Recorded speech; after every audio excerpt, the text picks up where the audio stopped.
As of now, the ABAC poll shows that Yingluck's popularity increases while Abhisit decreases, yet people are expecting to see a debate between the two candidate premiers. Noppadol Gannika, director of ABAC poll, revealed that the result of the image of leadership survey between both number one party list candidates Yingluck Shinawatra from Pheu Thai Party and Abhisit Wejchajiwa from Democrat Party that though the overall result is not much different, the numeric values of Abhisit have dropped in most of the angles, especially the side of the image on Abhisit as a representative of young blood dropped from 42.8% to 36%. At the same time, the percentage points of Yingluck's image of leadership is increasing in every angle. For example, patience and emotional control rises from 9.7% to 16.2%. The acceptance from domestic and international goes up to 17.7% from 11.3%. Leadership skill climbs up to 20.4% from 12.9%. This is the second time the survey was conducted, taking place during May 16 to 21st. Meanwhile, 59.4% of the respondents would like to see public debate between the two candidates running for prime minister posts in order to see their visions, that problem-solving skills, and help make the decision on the election day. Who will be the upper hand in this upcoming general election, Kun Abhisit or Kun Yingluck? Our ASEAN Newsroom editor Kun Thanong Khantok has the analysis on the topic.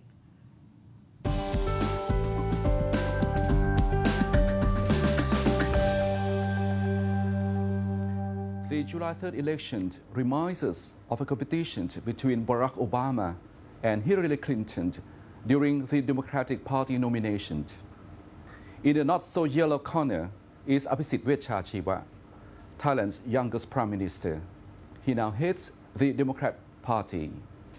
Initially, Abhisit was known as Obama, a combination between Obama and Mark, his nickname.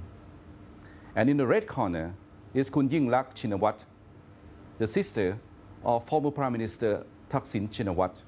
She now leads the Pheu Thai Party. Just as Hillary is related to former President Bill Clinton, Yingluck is Thaksin's younger sister. If Yingluck were to win, she will become Thailand's first female prime minister. According to UOB Kay Hian, Abhisit appears to be a more credible candidate than Yingluck, except in terms of financial support. The winner in these elections will have to win for three reasons. Firstly, the party will have to win a substantial number of votes. Secondly, the party will have to have strong financial support. And most importantly, the party must canvass as many votes from the coalition partners as possible. In the first instance, it appears that the Democrats might actually win more seats than Thaksin's Pheu Thai due to the mass exodus of the MPs from other parties. Secondly, Pheu Thai Party is considered one of the wealthiest parties in Thailand, and Thaksin should be more willing to increase financial support now that his sister is running for the premiership. Finally, it is unlikely that the party leadership of Phumchai Thai and Raksanti will join the Pheu Thai Party. But at the same time, the newly merged Chart Pathana Pheu Phandin Party could defect to the opposition. In the end, UOB Kay Hian expects that the Democrats will win the elections because they are able to canvass more support from the swing vote parties than Thaksin's faction. Various interest groups are now opposing a return of Kun Thaksin back to Thailand.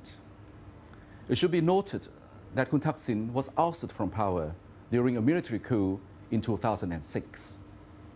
Subsequent pro-Thaksin governments, led by Kun Samak Suntharawet and Somchai Wongsawat, were also forced out of power during the mass demonstrations of the yellow shirts. But on the other hand, Prime Minister Abhisit Vejjajiwa's government survived the red shirts demonstrations, which culminated in violent clashes with the government troops in April and May last year. In the end, it's going to be a tight race between Kun Abhisit and Kun Yingluck. Various interest groups in Thailand are now opposing a return of Kun Thaksin. It should be noted that Kun Thaksin was ousted from power during a military coup in 2006. Subsequent pro-Thaksin governments, led by Kun Samak Suntarawet and Kun Somchai Wongsawat, were also forced out of power during the mass demonstrations of the yellow shirts. And on the other hand, Kun Abhisit's government also faced mass demonstrations by the red shirts, which culminated in clashes with government troops in April and May last year. And in the end, it's going to be a tight race between Kun Abhisit and Kun Yingluck, whose outcome is unpredictable, at least for now.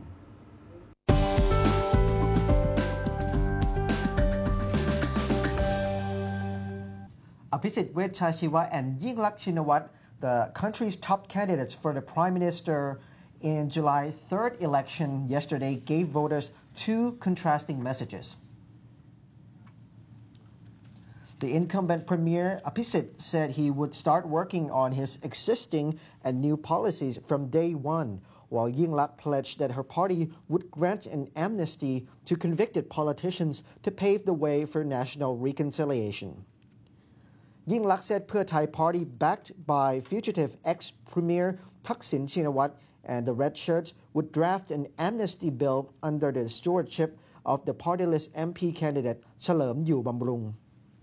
A neutral committee would be set up to oversee the process to ensure that it was based on the rule of law and the principles of equality. Pheu Thai party list number 1 Yingluck expressed confidence that the party would win more than half of the 500 House seats and it would be ready to form the next coalition government with other parties. Speaking in Chiang Mai, the Pheu Thai stronghold, Yingluck said the party would not discriminate against any party and would select those who have ideologies and solutions that could solve national problems. Prime Minister Abhisit, meanwhile, told supporters that in Bangkok that the Democrats were more experienced than their rivals in running the country. Over the past 2 years, the party had implemented many policies such as free education, allowances for senior people, subsidies for farmers, regulating motorcycle taxis, incentives for first home buyers, and refinancing credit card debts and high-interest private loans. If voters chose Democrats, the party could continue and improve these policies from the very first day it takes office, but if the Pheu Thai wins the election, these policies might be scrapped. If re-elected, the party would also introduce 4 policies: increase the minimum wage by 25% within 2 years, crack down on drugs, increase subsidies for farmers by 25%, and increase education loans for an additional 250,000 students.